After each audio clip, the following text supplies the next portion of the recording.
ሮሜ ምዕራፍ 13 ቁጥር 1 ላይ እስመ ይሰየም መኮንን ዘእንበለ ዘእምኀበ እግዚአብሔር ይላል። ያለ እግዚአብሔር ፈቃድ ባለስልጣን አይሾምም ይላል። በደንብ ስሙ። ያለ እግዚአብሔር ፈቃድ ምን አይሾምም ነው። እና እንግዲህ ሁሉም ባለስልጣን እግዚአብሔር እየፈለገ ነው የሾመው ነው? አዎ አይደለም? ሁሉም ባለስልጣን ማለት ነው። እንደው የዛሬዎችን መገምገም ከፈራችሁ የድሮዎችን ገምግሙ፣ ችግር የለም። እውነቴን እኮ ነው ማለት ነው። ቢያንስ የድሮዎቹ መጥተው ምንም አያደርጉንም ማለት ነው። ስለዚህ የድሮዎቹን መገምገም ትችላላችሁ። እና እንደው ሁሉንም እግዚአብሔር እየወደደ የተሾሙ ናቸው። ምን ይመስላችኋል? ይሄ እግዚአብሔር ክፉ ነገር ሲመጣ ይፈቅዳል ነው። እስቲ ይፈቅዳል በሉ። ይፈቅዳል የሚለው ነገር ፈቃድ እግዚአብሔር የሚባለው ሁለት ትርጉም አለው። ፈቃድ እግዚአብሔር የሚባለው አንደኛው ውዴታ ነው። ሁለተኛው ደግሞ ይሁን ማለት ነው። የእንግሊዘኛ ቃላትን ለመጠቀም ይቅርታ አድርጉልኝ፣ ልጠቀም ነው ገና ስለ ቅርብ ለማድረግ ለእናንተ እንዲመቸኝ ነው። የመጀመሪያው ምን ይባላል? ፐርሚሽን ይባላል። እስቲ ፐርሚሽን በሉ እንጂ። ሁለተኛው ዊል ይባላል። እስቲ ዊል በሉ። እሺ ፐርሚሽን ማለት ምን ማለት ነው? እናንተ ኃጢአት ስትሰሩ እኔም ስሰራ እግዚአብሔር ይፈቅድልናል። ምን ማለት ነው ይሄ? ይፈቅድልናል ማለት እግዚአብሔር እኔ ኃጢአት ስሰራ ደስ ይለዋል ማለት ነው። ይሄ ምን የሚባለው? ፐርሚሽን ይባላል። ስራ ከጠቀመህ ስራ ነው። ኃጢአት አይጠቅምህም ብዬ እኔ ነግሬሃለሁ፣ ይጠቅመኛል ካልክ ስራ ብሎ ይተውሃል ማለት ነው። መተው እሱ ፐርሚሽን ይባላል። ያሰናብተናል። ስለ እግዚአብሔር ክፋት እንዲሰራ ያደርጋል ማለት ክፋት እንዲሰራ ሰዎችን ይተዋቸዋል ነው። እንዲሰራ ያደርጋል። ዊል የሚባለው ደግሞ ወዶ የሚሰራው ነው። እግዚአብሔር እንድንጸልይ ይፈቅዳል በሉ፣ እንድንጾም፣ እንድንጸድቅ፣ እንድንታረቅ ይሄ ፈቃድ ነው ይባላል። ይሄ ፈቃድ ማለት ነው ውዴታው፣ ወዶ የሚያደርግልን ነገር። ገብቷችኋል? ልዩነቱ ገብቷችኋል? እሺ ይፈቅዳል ማለት የመጀመሪያው ፈቃድ እግዚአብሔር ነው ይላል። ዝም ብሎ ምንድነው ፈቃድ እግዚአብሔር? ያለ ፈቃድ እግዚአብሔር ባለስልጣናት አይሾሙም ማለት ከየት ነው የምታስገቡት? ክፉ ሰዎች ሲሾሙ ምን ይላቸዋል ነው?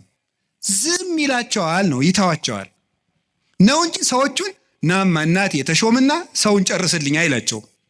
እግዚአብሔር እንደዚያ ብሎ ይሾማል ማለት አይደለም። እንደዚያ ሳይሆን የሚያደርገው እግዚአብሔር ክፉዎች ሲሾሙ ዝም ይላል። ለምንድን ነው ዝም የሚለው? እግዚአብሔር ነው ክፉ ነገር ሲመጣ። ስለዚህ ክፋትን እፈጥራለሁ ማለቱ ክፉ ሲመጣ ዝም እላለሁ ነው። ወይም ምን ማለት መሰላችሁ? የእግዚአብሔር እጅ አጥር ነው፣ ጠባቂ ነው፣ ረድኤት ነው። የእግዚአብሔር እጅ በእግዚአብሔር ለመጠበቅ ያልተገባን ሁነን ስንገኝ እግዚአብሔር አጥሩን ያነሳዋል። ያልተገባን ሁነን ስንገኝ አትጠብቀኝ ስንል ማለት ነው። ምን ማለት መሰላችሁ? መዝሙረ ዳዊት ላይ እንዲህ ይላል፣ መዝሙር 9 ላይ ውሃ ኮሃጠ ለእግዚአብሔር፣ ኃጢአተኛ ሰው እግዚአብሔርን አወከው ይላሉ ሊቃውንቱ። አወከው ማለት ምን ማለት ነው? እንዳይምረው ኃጢአት ይጨምራል፣ እንዳይቀስፈው ጥቂት ጽድቅ ይሰራል። ማታ መዝሙር ቀን ዘፈን እንደማለት እያቀላቀለ እግዚአብሔርን አወከው። ወይም ደግሞ ኃጢአተኛ ሰው እግዚአብሔርን አነሳሳው ይላሉ አባቶቻችን። እንደ ደረቅ ሰው ይላሉ። እንደ ደረቅ ሰው እንደው ጣይም አድርጌው ነው እንጂ ሌላ ነው የሚል አንድምታው። ደረቅ ሰው የሚለው ምን ማለት መስላችሁ? አቅም የሌለው ሰው እኔ አንተ ሰው ረፍ ብያለሁ ሲለምናል። ወንድ እስኪነካኝ ወተት ነው እንጂ ደም አይወጣኝ የሚል ይሄ ማለት ነው። አቅም የለው ግን ደረቅ የሆነ ማለት ነው። በሉኝ የሚል ማለት ነው። ኃጢአት እየሰራ በየቀኑ ለእግዚአብሔር የመቅሰፍት ጨንገር የሚያቀብለው ሰው ማለት ነው። ቅሰፈኝ እያለ እግዚአብሔርን መቅሰፍት የሚለምን ሰው አለ ነው። እግዚአብሔር የመዳን እድል የመስተካከል እድል በሰጠው ቁጥር እየተበላሸ ለእግዚአብሔር የቁጣ በትር የሚያቀብለው ሰው፣ ለዚህ ሰው እግዚአብሔር የጥበቃ ረድኤቱን ያነሳበታል። ልቡ እንዲስተካከል የሚያራራውን የሚገስጸውን ረድኤቱን ሲያነሳው ልቡ ይደነድናል፣ ጨካኝ ይሆናል፣ ያሰናብተዋል። ያን ጊዜ ሰዎች በሙሉ አራዊት አጥር ሲነሳላቸው በተከፈተ ቤት ውስጥ ገብተው እንደሚሰለጥኑት ሁሉ እግዚአብሔር ረድኤቱን ከኛ ላይ ሲያነሳ አራዊት የሆኑ ሰዎች በስልጣን ሊሆን ይችላሉ፣ በጭካኔ ሊሆን ይችላሉ፣ መጥተው እንዲሰለጥኑ ያደርጋቸዋል ማለት ነው። በሰው ላይ እንዲሆኑ ያደርጋቸዋል እንደተባለው ማለት ነው። አንድ ዲያቆን ነው አይደል የተባለው መቅደስ ውስጥ ቅዱስ ጳውሎስን እንትቷሉ የኢዮብን መጽሐፍ ያነባል አሉ። እንዲያው እኮ ይገርማል። እና የሚያነበው ደግሞ አነግስ ብእሴ መደለው የሚለውን ነው። አፄ ቴዎድሮስ እያስቀደሱ ነው ይባላል። ጨካኝ ንጉሥ አነግሳለሁ የሚለውን ነው የሚያነበው።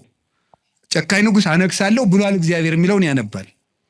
ምን ብለው ጨመሩበት እሳቸው? ቀጥሎ ያለውን እሱ ግን አይላትም አውቆ በይንተ ከህዝብ የሚለውን ጨምረው እንጂ ያሉት አሉ። ስለ ህዝቡ ክፋት የሚለውን ጨምረህ አነበው አሉት። ስለምኑ ክፋት ነው? ስለ ህዝቡ ክፋት ነው። ስለዚህ ክፉ ነገርን ማን ነው ያመጣው ካላችሁን፣ እኛ በሉ ንገሩኝ እንጂ እኛ ነን ክፉ ነገርን የምናመጣው።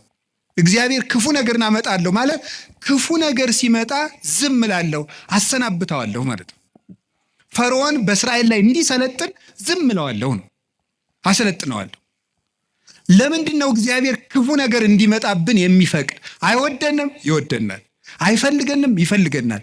አያዝንልንም፣ ያዝንልናል። እና ግንሳ ምን ሆነ? እንዳይጠብቀን እንዲጠብቀን የሚያደርገውን ነገር ሁሉ ቆርጠነዋል። ከሱ ጋር መዋል አንፈልግም። እሱን በጸሎት ማነጋገር አንፈልግም። ሕጉን መፈጸም አንፈልግም። በቤቱ መኖር አንፈልግም። መታረቅ አንፈልግም። መስማማት አንፈልግም። በምን መልኩ ይጠብቀን? አብሮን ቢኖር ክፉ አይደርስብንም። አብሮን እንዳይኖር ደግሞ ቤታችን ቆልፈናል። እኔ በደጅ ቁሜ አንኳኳለሁ፣ የሚከፍትልኝ ቢኖር እራት እበላለሁ ብሏል። የምንከፍተው እኮ ደጃፋችን መስኮታችን አይደለም፣ ልብ ነው ደጅ ያለው። ያን መክፈት ይጠበቅብናል። በየት ይግባ ክርስቶስ እኛ ጋር ለመግባት? ስለዚህ እንዳይጠብቀን ስናደርግ ክፉ ነገሮች ወደ እኛ ይመጣሉ። እንደ ቅዱስ ዮሐንስ አፈወርቅ ደግሞ አነጋገር እግዚአብሔር ክፉ ነገር ወደ እኛ የሚያመጣው አስፈራርቶ ወደ ቤት ለማምጣት ነው ይላል። ምን ለማድረግ ነው? በሉ ንገሩኝ እንጂ። አቤት፣ አስፈራርቶ ወደ ቤት ለማምጣት። ይሄንን ቅዱስ ዮሐንስ አፈወርቅ በምን ይመስለዋል? ልጇ ቁማር እየተጫወተ ባስቸገራት እናት መስሎ ያስተምራል። ቁማር፣ የዛሬውን ቁማር እኔ አላውቅም። የድሮ ሁሉ ቁማር አለ። ምን ግጫ ምናምን ቅልቦሽ የሚባል አለ በገጠር። ይሄ ገበጣ በጣም ብዙ አለ። በቃ የቁማር አይነት የገጠር ቁማር ነው። ይሄ እረኞች የሚጫወቱ በቁልፍ በምናምን ነው። ያን እየተጫወተ ሲያስቸግራት ምን ታደርጋለች ይላል? ማስክ የለበሱ የሚያስፈራሩ ጎልማሶችን ከጎረቤት ትልክበታለች ይላል። ሕፃን ሆኖ እያካስቸገራት የሚሉ ሰዎች ትልክበታለች። ያ ሕፃን ልጅ በእነዚያ ተስፈራርቶ ምን እንዲያደርግ ይመስላችኋል? እየሮጠ ወደ እናቱ ቤት እንዲመጣ ነው። እንደዚያ የምታደርጉ እናቱ ልጇን ጠልታ ሳይሆን ልጇ ከዚያ ነገር እንዲወጣ የሚያስፈራሩ ሰዎችን ትልክበታለች። እግዚአብሔር ክፉ ነገሮች ወደኛ ሲመጡ ዝም የሚላቸው ዋናው ምክንያት ምንድን ነው ሲባል እነዚያ ነገሮች እንኳን ቢሆን አስፈራርተውን ቃለ እግዚአብሔር ስላልመለሰን፣ ምክር ስላልመለሰን፣ ንስሐ አባት ስላልመለሰን፣ መጽሐፍ ስላልመለሰን፣ ስብከት ስላልመለሰን፣ ምንም ነገር ስላልመለሰን ቢያንስ የሚያስፈራሩ ነገሮችን እንኳን መጣው ወደ ቤቴ ቢመጡ ብሎ ነው። አይታችኋል አይደለም? አሁን በኮቪድ ጊዜ ሰው እግዚኦ ማረነ ክርስቶስ እግዚኦ እንደ ያን ጊዜ እኮ ታምር እኮ ነው፣ ታምር ነው። እኔ እንደውም ይገርማቸዋል። አጠቃላይ እኔ የዛን ጊዜ አንድ ጊዜ በኮቪድ ጊዜ አንድ ወረዳ ገጠር ወረዳ ላይ ሄጄ ነበርና መነኮሳት ጓደኞች አሉኝ አባቶች፣ የወረዳው ካቢኔ በሙሉ ንስሐ ገባ ከነሱ። እንደው ሁልጊዜ ኮቪድ በሆነ አልኩኝ እኔ እንደው ካቢኔ ሁሉ ንስሐ እንዲገባ እንደው ኮቪድ ትንሽ ቆየት ባለ ያስብላል በእውነቱ ማለት ነው።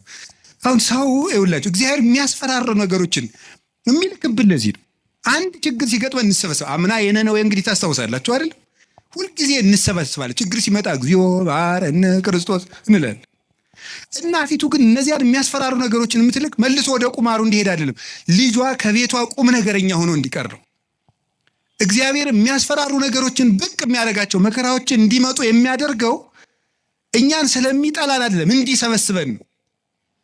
እግዚአብሔር ለነነዌ ሰዎች የሚገለብጥ መከራ እመጣለሁ ያላቸው ተመልከቱ። ይሄ የእናትነት ስራ ነው የሰራው እግዚአብሔር። ሊያጠፋቸው ፈልጎ አይደለም፣ አስፈርቶ ወደ እሱ ማምጣት ነው የፈለገ። ቅዱስ ያሬድ ለዚህ ነው አንተ አቡነ ወአንተ እምነ ያለው። አንተ አባታችን ነህ፣ አንተ እናታችን ነህ። እግዚአብሔር እናት ነው። ልጆቹ እንዲከፉበት ስለማይፈልግ የሚያስፈራሩ ነገሮች፣ ዮናስን እኮ ያለው ሂድና አስፈራራ ነው ያለው። አስፈራራቸው ፈርተው እንዲመለሱ ማለት ነው። ተጽናንቶ መመለስ ያቃተው ቢያንስ ፈርቶ እንዲመለስ ነው። ስለዚህ ፈርተው ተመለሱ።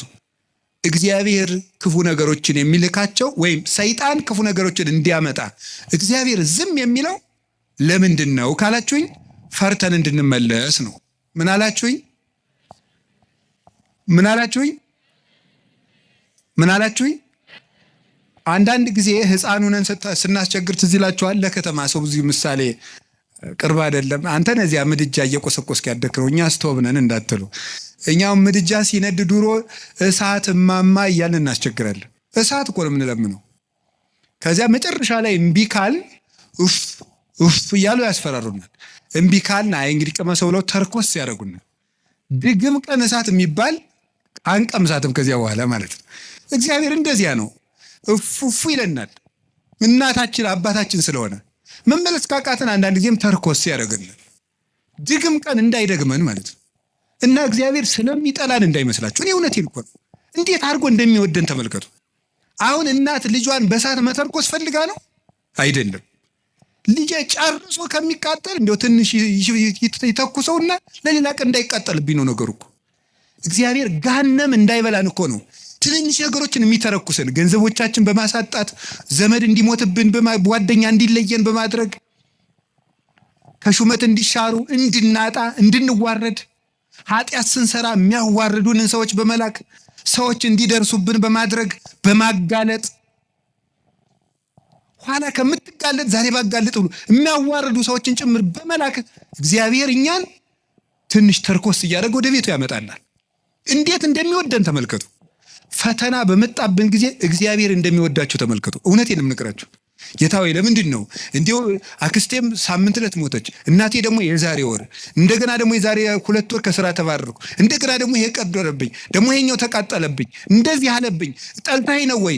እባክህን ወይም እባክሽን ልጄ ወደ ቤቴ ኑ ማለቱ ነበር። እንዲህ አድርገህ ትፈልገኛለህ ወይ? ራስቼህ ስለኖርኩ እማስታውስበት መከራ ሰጠኸኝ ተብሎ ነው መመስገን ያለበት። አንተን እንዳስታውስህ የመጥሪያ ደብዳቤ ላክልኝ ነው። መጽሐፍ ቅዱስን ደብዳቤ ጽፎ ላከ፣ ንስሐ አባት ላከ፣ መጽሐፍትን ጽፎ ላከ። በቅዳሴ ጠራን፣ በትምህርት ጠራን፣ በመዝሙር ጠራን። ወንድሞቻችን ሲመጡ በመከራ ጠራን፣ አልተመለስንም። መጨረሻ ላይ ደግሞ የመከራ መልእክት ይልካል። እባካችሁ ኑ ነው። ለምኖ የሚያድን አምላክ እንደ እግዚአብሔር ያለ አለ እንዴ? ለምኖ እኮ ነው የሚያድናል። አሁን ሙሴን አላያችሁትም? እንዴት አስፈራርቶ መመለስ እንደፈለገ። እስራኤል ጣዖት ሲያመልኩ ሙሴ አቤት ተወኝ፣ ሂጄ ላጠፋቸው ነው። አሁን ሙሴ እግዚአብሔር ጨብጦ ስል ይዞት ሂጄ ላጠፋቸው ነው። እንዲሁ እኮ ይገርማል እኮ እግዚአብሔር የሚያደርገው ነገር። ኧረ ተው አታጥፋ። እንዲህ ማብላት ሲያቅተው ጊዜ በረሃ አምጥቶ ጨረሳቸው ነው የሚለው አለ ሙሴ። እግዚአብሔር እንዳይሰደብበት ነው እሱ። 40 ዓመት ማብላት ሲያቅተው በረሃ አምጥቶ ጨረሳቸው ነው የሚለው አሉት። እንዲያውም እነሱን አታጥፋ።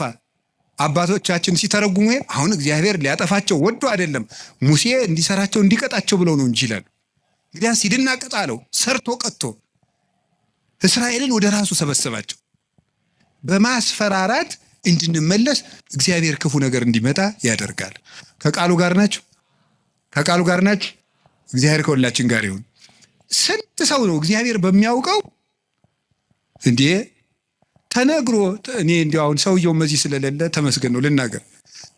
ተነግሮ ይሄንም አይሰማውም፣ ችግር የለም። ተነግሮ አልሰማ ያለ ሰውዬ የሳምባ ቲቪ ገብገብ ሲያደርገው የቆረበ ሰውን ያውቃሉ። ተመስገን ነው። እንኳን ቲቪ መጣ። እንዲህ እውነቴን እኮ ነው የምነግራቸው።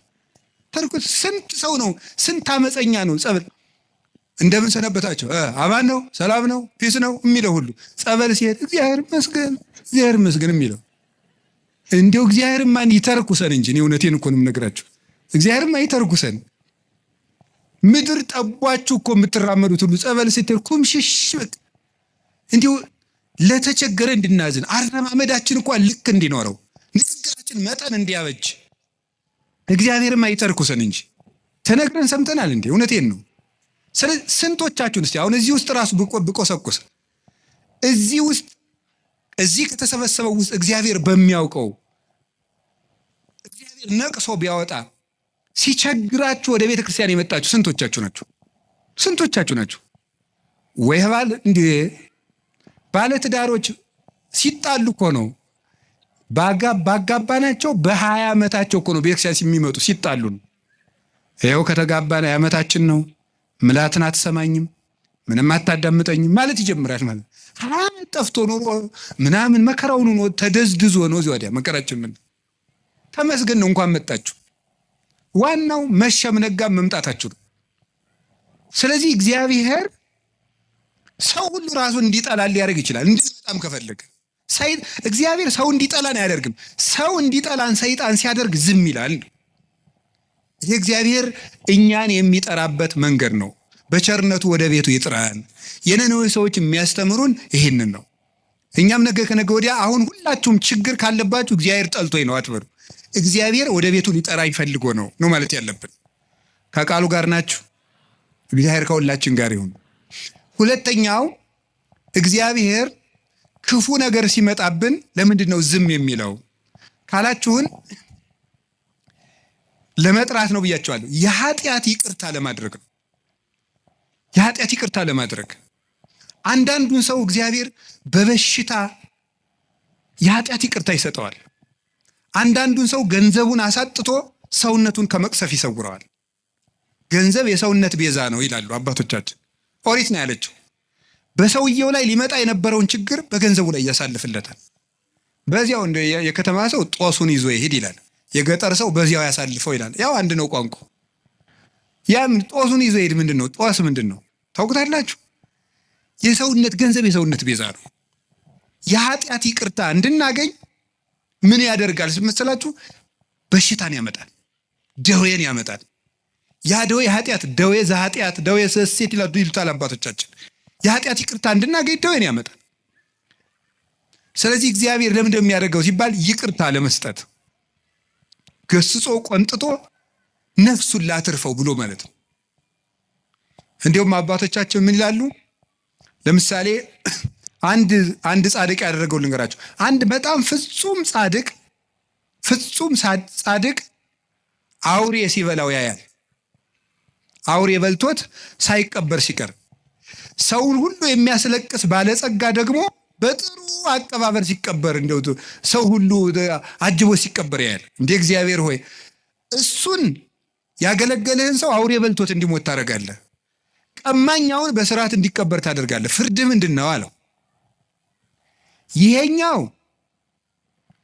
ብዙ ጽድቅ አለው፣ ትንሽ ኃጢአት አለችው። የእሷን ቦታ የእሷን ፈንታ ስጋውን አውሬ እንዲበላው አድርጌ ነፍሱ ፍጹም እንድትሆን አድርጌያለሁ። ይሄኛው ደግሞ ሙሉ ኃጥ ነው፣ ግን ትንሽ ጽድቅ መቼስ የሌለው የለም። የዚያን ዋጋ ደግሞ በምድር ተመችቶት እንዲቀበር ተመችቶት እንዲኖር እንደገና ደግሞ በአጃቢ እንዲቀበር አድርጌያለዋል። ያኛውም የሰማይ ዋጋውን አግኝቷል፣ ይህም የምድር ዋጋውን አግኝቷል። ስለዚህ ያኛውን አውሬ እንዲበላው ያደረኩት ሲበላው ዝም ያልኩት ዋጋው ፍጹም ይሆን ዘንድ ነው። አንተ በእኔ ፍርድ አትግባ ብሎ መለሰለት ይባላል። እኔ ሁሉንም አውቃለሁ ይላል። ስለዚህ አንዳንድ ጊዜ ሁላችንም እንላለን ለገሌ ያልሆነ እግዚአብሔር ታውቃታለች። አቤት ስታስቀድስ ሲያስቀድስ ማንም አይቀድመውም እኮ እንላለን። ግን ለእነሱ ያልሆነ አይ ቤተክርስቲያን እነሱም እንዲህ ነው የሆኑ እንላለን። እግዚአብሔር ግን በኋላ አመጣዋለሁ። ይሄንን የሚያደርግበት ምክንያት ለኃጢአታቸው ይቅርታ ለማድረግ ነው። እንደዚህ ስላችሁ ደግሞ ጊዜ እንዲሁ በኃጢአቴ ነው ይሄን የተቀጣው ማለት ደግሞ በራሱ ትዕቢት ነው። ለምን መሰላችሁ? ለኃጢአቴ ይሄ መከራ ይበቃኛል ማለት ራሱ ትዕቢት ነው። በቸርነቱ ይዞኝ ነው እንጂ አባቶቻችን እንደ ቸርነት እንጂ እንደ በደላችን አይሁን የሚለውን ቅዳሴ ላይ ያለውን ቃል ሲተረጉሙ ብዙ ትርጉም ነው ያለው። መከራ የምታመጣብን የቸርነትህን ያህል ነው እንጂ የኃጢአታችን ያህል አምጥታ አታውቅም ይላሉ። የቸርነቱን ያህል እንጂ የኃጢአታችን ያህል መከራ ቢያመጣ በምድር ላይ መቆም የሚችል ሰው የለም። ስለዚህ እግዚአብሔር ለምንድን ነው ይህን የሚያደርገው ሲባል ይቅርታ ሊሰጠን ነው። ከቃሉ ጋር ናችሁ? ከቃሉ ጋር ናችሁ? እግዚአብሔር ከሁላችን ጋር ይሁን። ሶስተኛው እግዚአብሔር ለምንድን ነው ክፉ ነገር እንዲመጣ የሚያደርገው? ወይም ክፉ ሲመጣ ለምን ዝም ይላል ነው። ይሄን የሚያደርግበት ምክንያት ቆይቶ ለማያፈራ ሰው መቅሰፍት ይሰጠዋል። ለምሳሌ ምን ማለት መሰላችሁ? ይሄ ሁለት አይነት ነው። አንደኛ ለምሳሌ እግዚአብሔር ሕፃናት እንዲሞቱ ለምንድን ነው የሚያደርገው? በመጽሐፍ የተጻፈውን ልንገራችሁ፣ ቀሪውን ራሱ ያውቃል።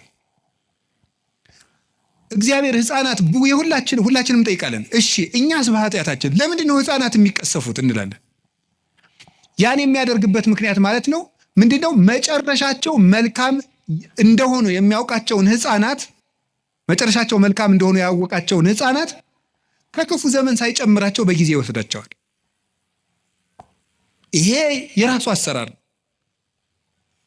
እስከ መጨረሻቸው ቅን እንደሚሆኑ ያወቃቸውን እነዚህ መጨረሻቸው መልካም ነው ብሎ እንደ ምርጥ ዘር ይወስዳቸዋል። ሰብአ ሰገል ላይ ክርስቶስ ሲሰደድ ለምንድን ነው ሕፃናት እንዲጨፈጨፉ ያለውን አባቶቻችን ሲተረጉሙ አንደኛ ከመከራው ሲያሳትፋቸው ነው። በኋላ እናመጣዋለን። የመጀመሪያው ግን አንዱ ምንድን ነው? እነዚህ ሕፃናት በጣም ቅኖች ናቸውና እስከ መጨረሻው አይቶ ሩጫቸውን ባወቀ ገንዘብ ቆይተው ከክፉ አይሁዶች ጋር እንዳይጨመሩ በጊዜ ወሰዳቸው ብሎ ይተረጉማሉ አባቶቻችን። ስለዚህ ቆይቶ የሚከፋ ከሆነ ከነ መልካምነቱ በጊዜ ይወስደዋል። አንዱ እሱ ነው። መልካምን ሰው ቆይቶ እንዳይበላሽ ይወስደዋል ከቅንነቱ አንፃር። ሁለተኛ ደግሞ ቢቆይም በመቆየቱ ራሱም ከመጎዳት ሰውም ከመጉዳት በቀር መልካም ነገር የማያደርገውን ደግሞ በጊዜ ያነሳዋል። ይህንም ደግሞ ይቀስፈዋል። መቆየቱ የማይጠቅመው አለ።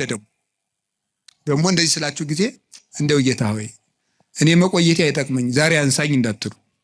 እንደው እኮ ሰው እኮ የሰው ነገር መቼም ሰው የሚነግሩትን ትቶ ያልነገሩትን የሚይዝ።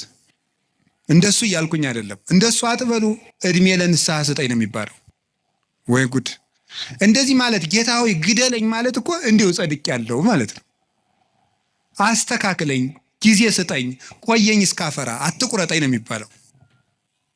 ግደለኝ ማለት አይቻልም። እንደ ቅዱስ ጳውሎስ ያለ ሰው ነው ወደ ክርስቶስ ልሄድ እናፍቃለሁ ማለት የሚችል። ስለዚህ እግዚአብሔር ቆይቶ ለምንድን ነው እንዲያው እገሌ ለምን ተቀሰፈ እገሌ ምንም እንዲህ አለ የማይቆየውን ሰው እንዲያውም ቆይቶ ቢያንስ እንኳን በቅዱሳን ምልጃ እንኳን ትንሽ ምሕረት እንዳያገኝ የእግዚአብሔርን ቸርነት ጨርሶ ተቃውሞ ከምሕረት በር ውጭ በር እንዳይዘጋበት የሚያስምር ነገር ሳለው እንኳን እንዲሁ ትንሽ ይወስደዋል። እንደገና ደግሞ ስለ ፍትህም ይወስደዋል።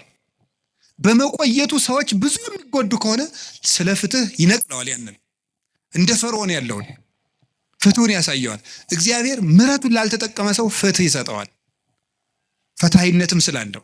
ከዚህ የተነሳ ፈርዖንን አነሳው። እንዲያውም አባቶቻችን ምን ይላሉ? ፈርዖንን በባህር ውስጥ የጣለ በሉ እስቲ ምሕረቱ ለዘላለም ነውና በሉ እስቲ።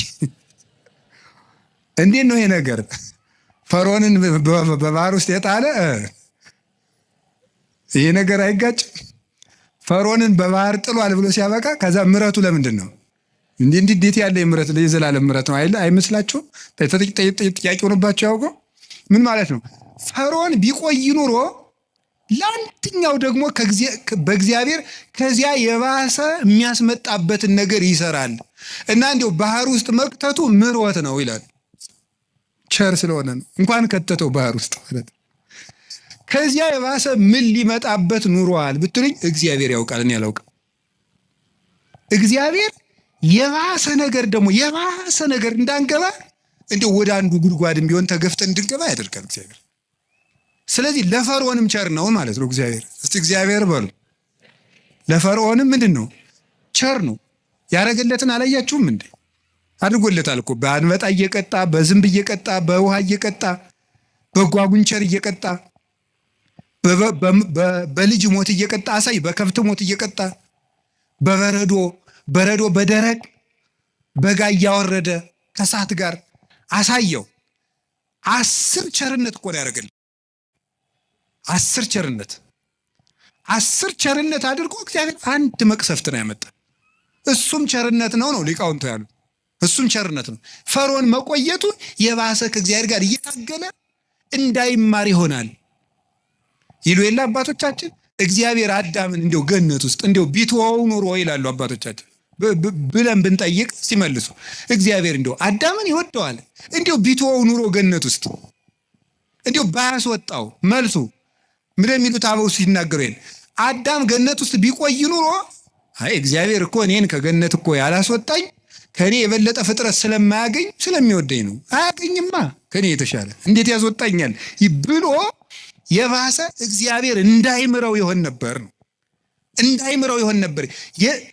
እግዚአብሔር እኔ ስለማስፈልገው ነው ያላስወጣኝ ብሎ የእግዚአብሔርን ቸርነት በመገዳደር አዳም ምሕረት እንዳያገኝ ይሆን ነበረ። እንዳይሆን እግዚአብሔር በወት ተቆይና ምርሃለሁ አለው።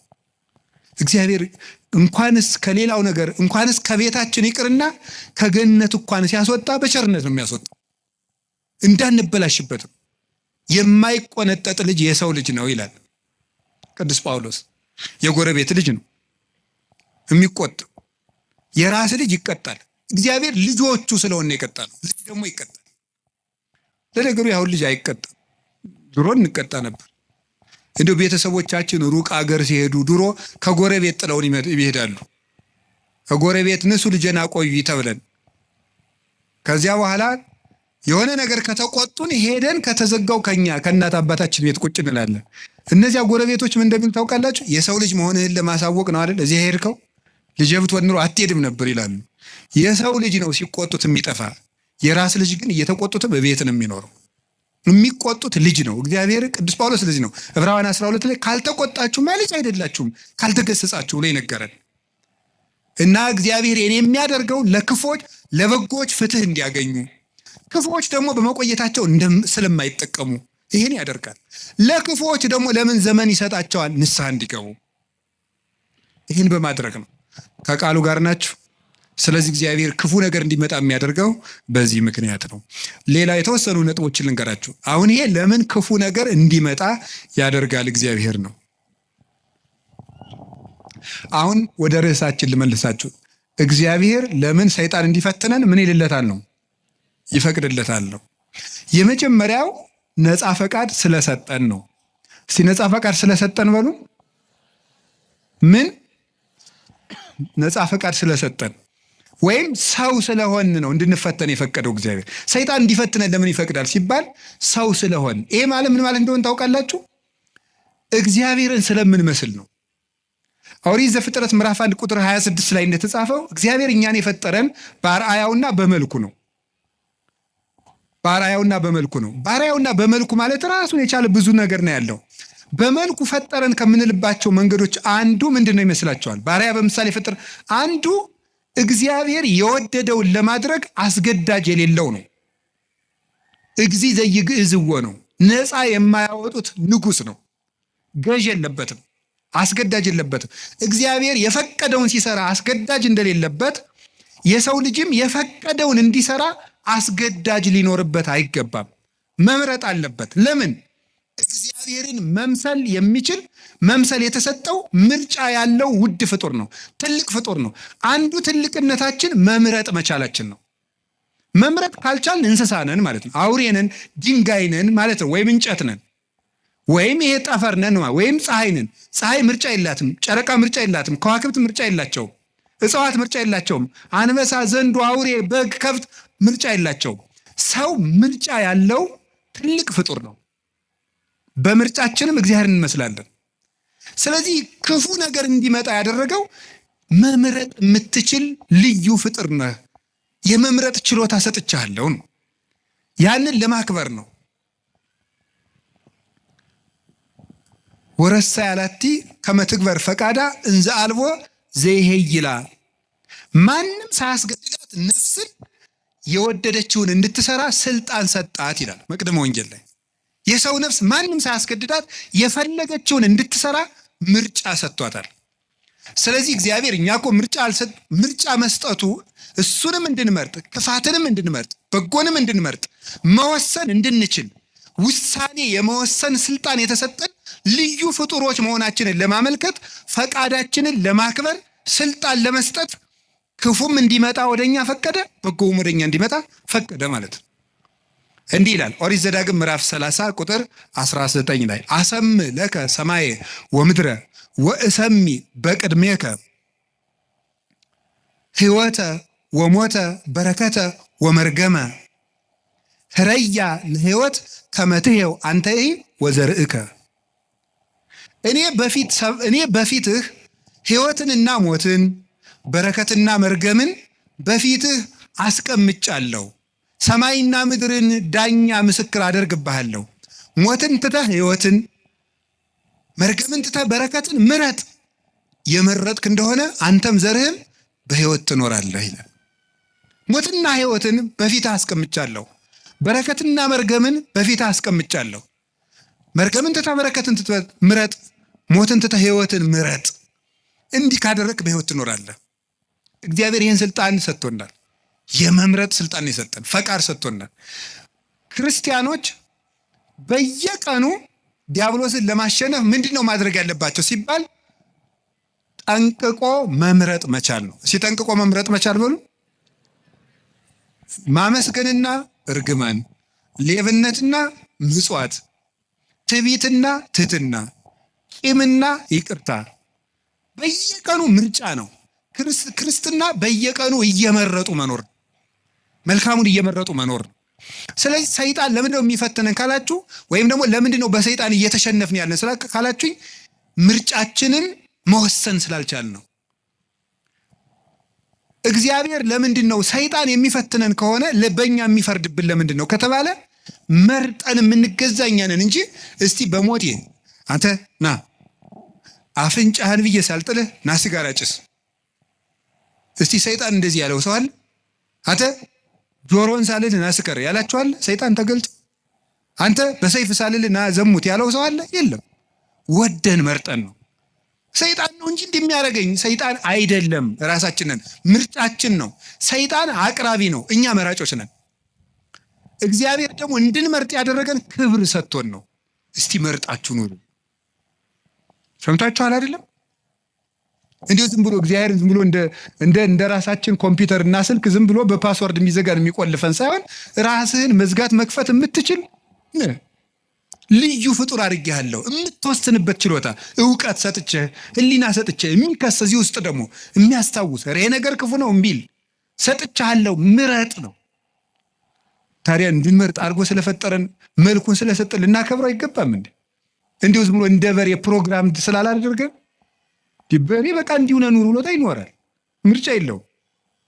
የሚበላውም ምርጫ የለውም። ያው ይሄን የተወሰነለትን እንዲሁ ሰሞኑ ቲማቲም ልብላ ይላል በሬ ይላል። እስኪ ንገሪ። ኧረ እንዲሁ ሻዩ ላይ ቅርንፉድ ጨምሩበት ይላል በሬ አለ። ምርጫ አለው። እኛ እኮ መምረጥ ስለቻልን እኮ ነው። ይህ ደስ አይላችሁ? የምለብሰውን ይሄኛው ነው፣ ይሄ እንዲህ አይነት ሸሚዝ ደስ አይለኝም የምትል እኮ መራጭ አድርጎ ስለፈጠረ ንጉሥ አድርጎ ነው እኮ የፈጠረ። በራስ እንድትወስን እንድንወስን አድርጎ አንግሶ ነው የፈጠረን። ሰብሰን ዘንጉሥ ውእቱ እያይመረ ሰው ንጉሥ ነበር አላወቀም ነው።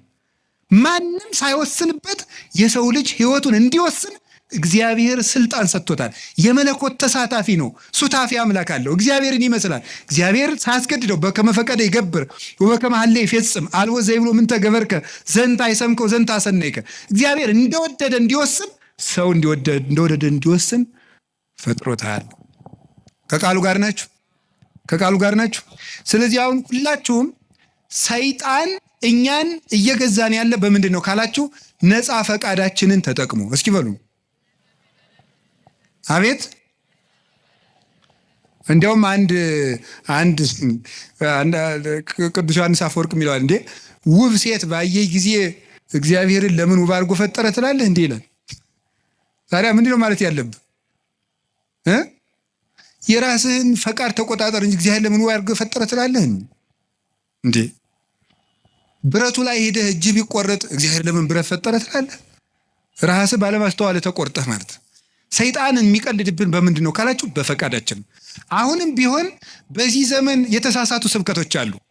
ሰይጣን ማንኛውም ሰው ላይ አለ የሚል ስብከት የለም።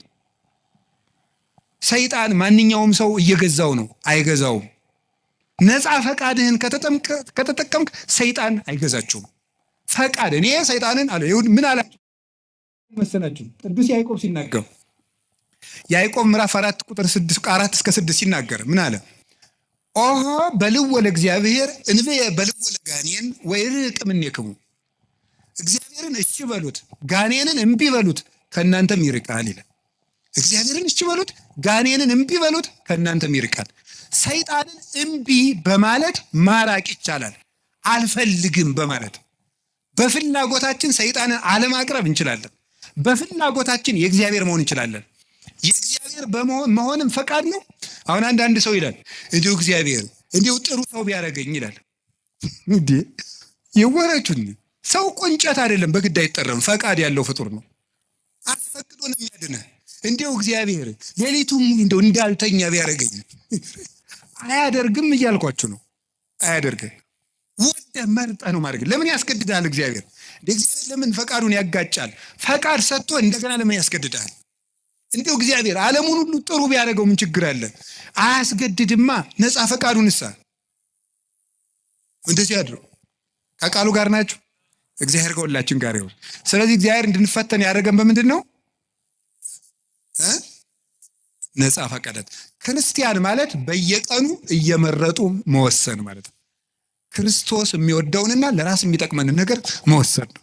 ውሳኔያችሁ ላይ ከተጠነቀቃችሁ ሰይጣንን ድል መንሳት ይቻላል ከእግዚአብሔር ቸርነት ጋር ማለት ነው። እንዲሁ ይህን ስፖርት ጌታ ሆይ እንዲሁ ይህን ስፖርት አላቀ ትላላችሁ አትሉ? ትላል እስቲ ስለ ስፖርት አላቀ ብሎ የጸለየ እስቲ ትላላችሁ? እንዲሁ ይህን ጂም የሚባል የሚዘጋ አምላክ ብሎ የሚያውቃል? ለምንድን ነው ደስ ብሏችሁ የምትሰሩት? ስትራፖ እየያዛችሁ ደረቱ ጋር እየያዛችሁ ለምንድን ነው ያን የምትሰሩት? ለውጡን ስለምታስብ ደስ ብሎ ነው የምትሰራው። ጥንካሬ ስላለ ነገ ጠንካራ ሆናለሁ፣ በደንብ ቶሎ አላረጅም እያላችሁ አይደል የምትሰሩት?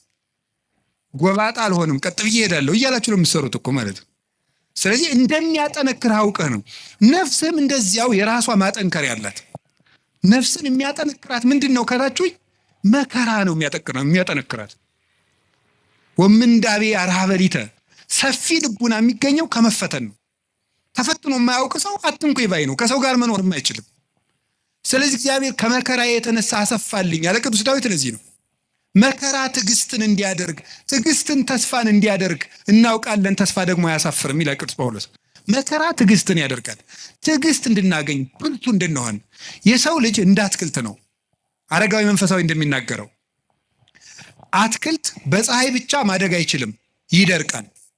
በዝናብ ብቻ ማደግ አይችልም፣ ሽባ ይሆናል። ስለዚህ ዝናቡ ያበቅልና ያሳድገዋል፣ ፀሐዩ ያበስለውና እንዲያፈራ ያደርጋል። ስለዚህ ሐሩሩን መከራ አድርጉት፣ ዝናቡን ደግሞ የእግዚአብሔርን ቸርነት አድርጉት። ሰው ሁልጊዜ ቸርነቱን ብቻ ቢያደርግለት መከራ ሳይመጣበት ብቻ ቢጠብቀው የሰው ልጅ ልስስፍስ ይሆናል፣ ሰነፍ ይሆናል። ዝም ብሎ መከራ ብቻ ቢመጣ ደግሞ ተስፋ ይቆርጣል። ስለዚህ እግዚአብሔር ምን ያደርጋል?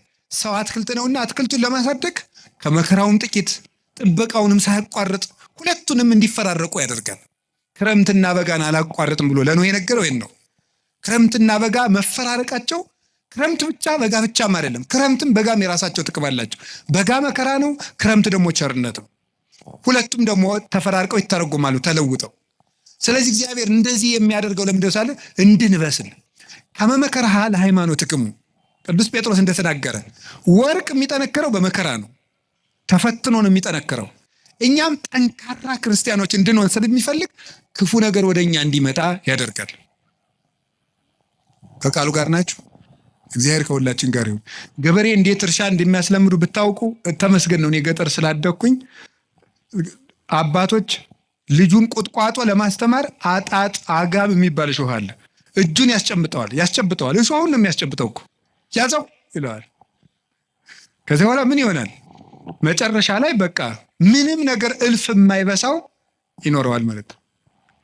ወታደሮችን እንዴት እንደሚያሰለጥኗቸው ታውቃላችሁ አይደል? የታየኸው መጽሐፍ ቅዱስ ነግሮኝ ነው እንጂ እኔ ወታደር አላየሁም። ክርስትና ከተመሰለባቸው ምክንያቶች አንዱ ምንድን ነው? ወታደርነት፣ ውትድርና ነው፣ አርበኝነት ነው ያን የወከለው። ስለዚህ ለፍቶ ውሃ ጥሙን ችሎ ሩጦ ተሸክሞ እየሮጠ ተራራ እየወጣ ቁልቁለት እየወረደ በበረዶ እየረጠ በፀሐዩ እየሮጠ ነው የሚለምደው። ለምንድን ነው ሲባል ጠንካራ ድል የማይነሳ እንዲሆን ነው። እስመ ይኮነ ቀትልነ እምኀበ ሥጋ ወደም፣ ውጊያችን ከስጋና ከደም ጋር አይደለም። አላ ምስለ መኳንንት ርኩሳት እለ ይኮንንዎ፣ ለጽልመት ጨለማውን ከሚገዙት ከአጋንንት ጋር ነው ውጊያችን። ለስጋዊ ውጊያ ስጋዊ ብርታት እንደሚያስፈልገው ለመንፈሳዊ ውጊያ መንፈሳዊ ብርታት ያስፈልገዋል። እግዚአብሔር ለምንድን ነው ፈተና እንዲመጣ የሚያሰርገው ካላችሁኝ፣ ሊያጠነክረን ስለሚፈልግ ነው። ወርቅ በእሳት ተፈትኖ እንደሚጠራ በመከራችሁ የተፈተነ ሃይማኖታችሁ ጌታችን መድኃኒታችን ኢየሱስ ክርስቶስ በመጣ ጊዜ በክብርና በምስጋና እንድትገለጡ ያደርጋችኋል ይላል።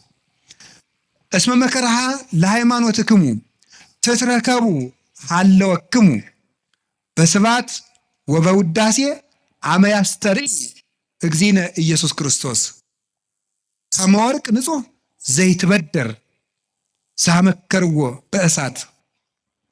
በእሳት እንደተፈተነ ወርቅ ንጹሕ፣ በእሳት ተፈትኖ ንጹሕ የሆነ ወርቅ የተፈተነው እምነታችሁ ጌታችን ኢየሱስ ክርስቶስ በመጣ ጊዜ በክብር እንድትገለጡ ያደርጋችኋል ይላል። ስለዚህ ለምንድን ነው እንድንፈተን ያደርጋችኋል? እንድንጠነክር ነው። ከቃሉ ጋር ናችሁ። እግዚአብሔር ከሁላችን ጋር ይሁን። እግዚአብሔር ጠንካራ ያደርገን። መከራ ጥንካሬ፣ ትዕግስት ይሰጣል። ትዕግስት ተስፋ ይሰጣል። ተስፋ ደግሞ አያሳፍርም። ተስፋም ክርስቶስ ነው። ሶስተኛ፣ 5 ናቸው። ከዚያ ጨርሳለሁ። ሶስተኛ፣ ለምንድን ነው ጌታ በሰይጣን እንድንፈተን ወይም ሰይጣን እንዲፈትነን የሚፈቅድለት ለምንድን ነው ስትሉም፣ ክርስቶስን እንድንመስል ነው። ክርስቶስን እንድንመስል ነው። ጌታችን መድኃኒታችን ኢየሱስ ክርስቶስን እንድንመስለው እንፈተናለን። ክርስቶስን መምሰል እምከመ አርአይነ ሕማመ ምስሌሁ ንኤሪ ክብረ ምስሌሁ። ከሱ ጋር መከራ ከተቀበል፣ ከሱ ጋር ከሞትን፣ በመከራ ከተባበር ከሱ ጋር እንነሳለን ይላል። ሕማምነ ዘለሰዓት ክብረ ወስብሐተ አፈድፍዶ ይገብር ለናል። የጊዜው መከራችን የዘላለም ክብርን አብዝቶ ያደርግልናልና ይላል ቅዱስ ጳውሎስ። የጊዜው መከራችን የሚለውን ፊሊጎስ የተባለ ሊቅ የሰዓት መከራችን ብሎ ያነባዋል። ለምን ነው ቅዱስ ጳውሎስ ስለ ክርስቶስ የምንቀበለው መከራ የሰዓት ያለው? እድሜ ዘመናችን ሁሉ የምንቀበለውን ፈተና ለምንድን ነው የሰዓት ፈተና ያለው ይልና፣ ዓለም ከተፈጠረ ጀምሮ እስከሚያልፍ ድረስ የተፈጠረ የሰው ልጅ ሁሉ የሚቀበለው መከራ በመንግስተ ሰማያት ከሚያገኘው ደስታ አንጻር በጣም ትንሽ ነው። ያንዳችን ብቻ አይደለም። አዳም ከተፈጠረ ጀምሮ ዓለም እስከሚጠፋ ያለው በአጠቃላይ የሰው ልጅ የተቀበለው መከራ በሙሉ ቢደመር መንግስተ ሰማያትን ለደቂቃ አይቶ የመደሰትን ደስታ ያህል እንኳን ሊሆን አይችልም።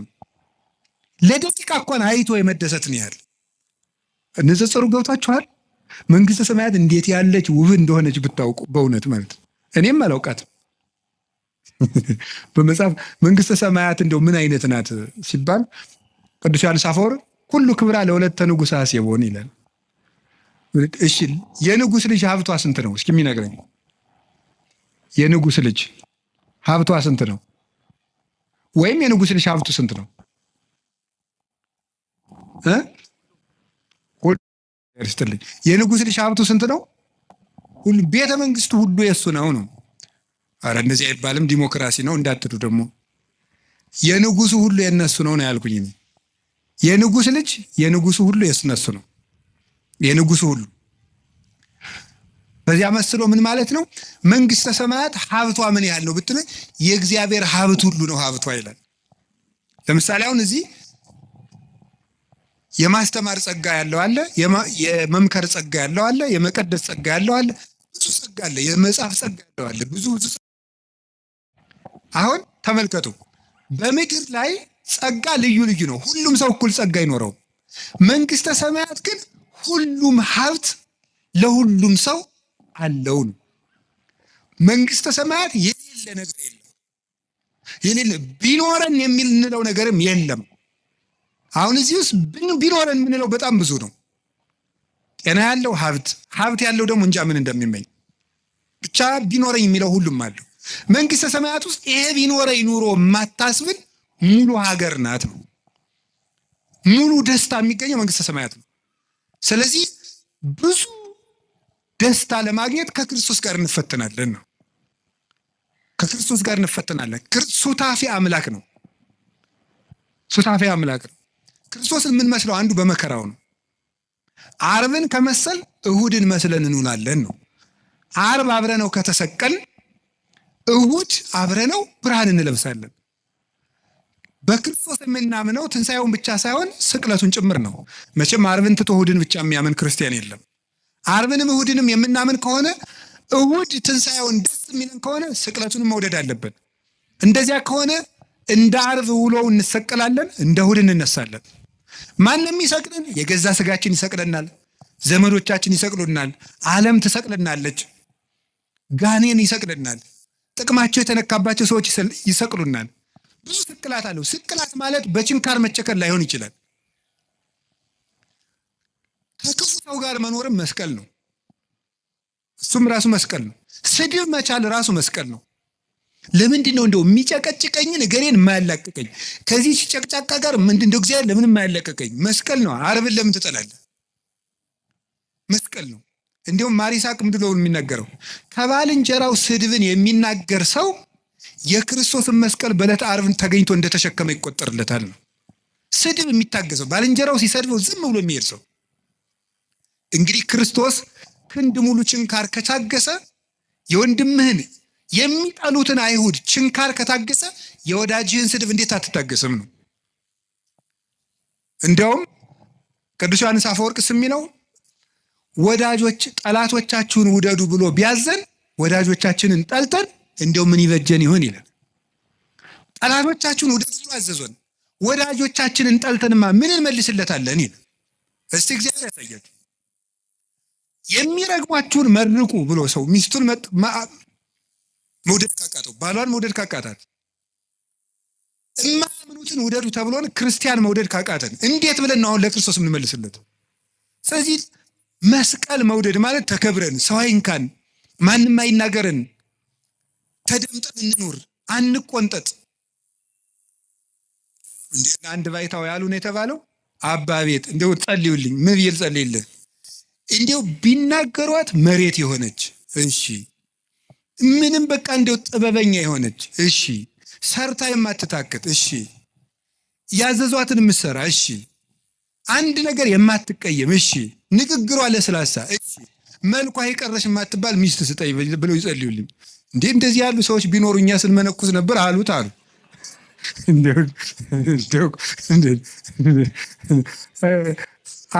እንደዚህ አሉት ይባላል። እንዴ እኮ ይገርማል እኮ።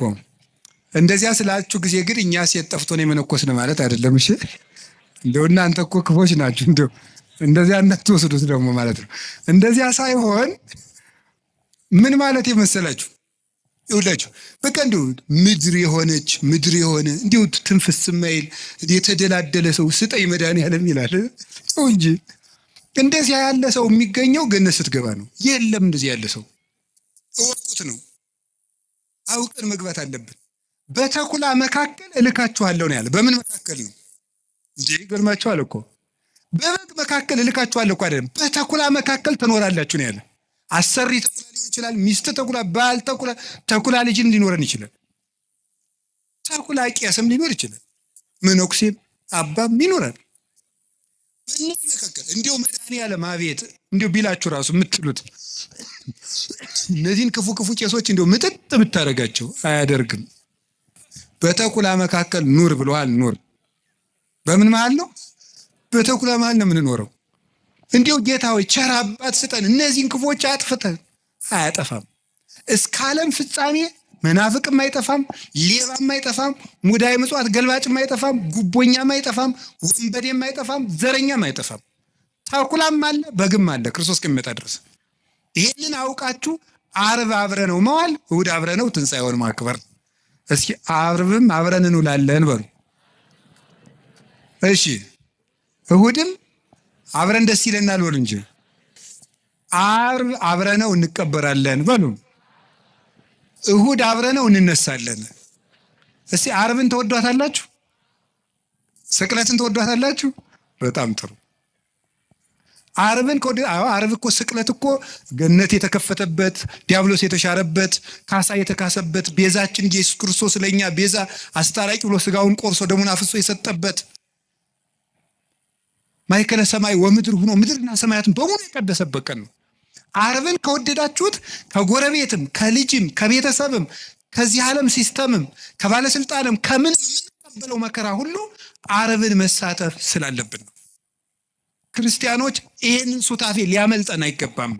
እንዲያውም መንግስተ ሰማያት ከዮሐንስ መጥምቅ እስከ ዛሬ ተገፍታለች አለና ምንድን ያለ ግፏን ይትማሰጥዋ ግፈኞች ይነጣጠቋታል ይላል።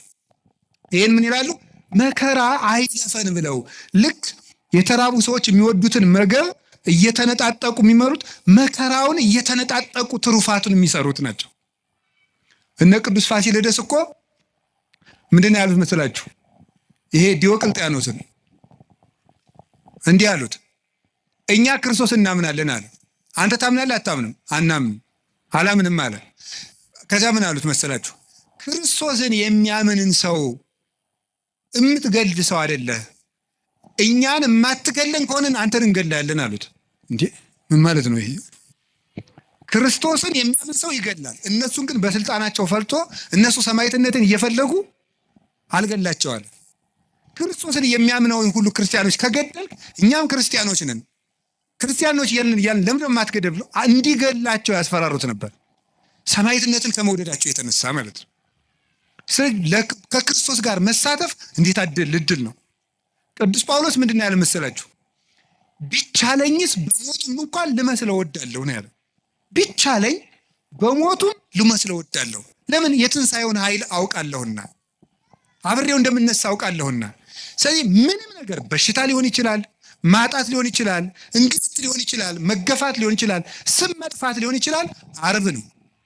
ማጣት ከሆነ ልጆቻችሁ ሞተውባችሁ ወይም ጥለዋችሁ ሄደው ክደዋችሁ ከሆነ የወለዶቻቸው መናፍቅ ሊሆኑ ይችላሉ። ጠብቁ። ግን ልጆቻችሁ ቢክዷችሁ ክርስቶስም ልጆቹ ክደውት ብለዋል። ዓርብ ክደውት ነው ያለው። ከአንድ ከቅዱስ ዮሐንስ በቀር አናውቀውም ብለዋል። አታችሁ ከሆነ ክርስቶስም ልብሱን አጥቶ ተገፎ ነው። ስማችሁ ተጠፍቶ ከሆነ ክብር ምስጋና ይገውና ወንበዴ ሲባል ሲሰደብ ነው ያለው። ስሙ ኢየሱስም ሲሰደብ ውሏል። ቆስላችሁት ከሆነ የማይድን በሽታ ይዟችሁ ከሆነ እሱ ሲቆስል ነው ያለው።